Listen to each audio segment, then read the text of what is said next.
पुण्यामध्ये सुद्धा बॉम्ब ठेवल्याची धमकी दिली गेलेली आहे। नवी मुंबईमध्ये काल मॉलमध्ये बॉम्ब ठेवल्याची धमकी दिली गेली आणि हा मॉल बॉम्बने उडवण्याची धमकी दिली गेली। आज पुण्यात अशा पद्धतीची धमकी आली आहे। पुण्याच्या विमाननगर भागातील मॉलला बॉम्बने उडवण्याची धमकी आली।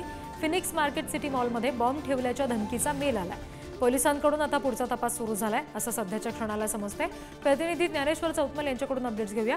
ज्ञानेश्वर, काय नेमकं पोलीस तपासातून समोर आलंय या मेल संदर्भातले?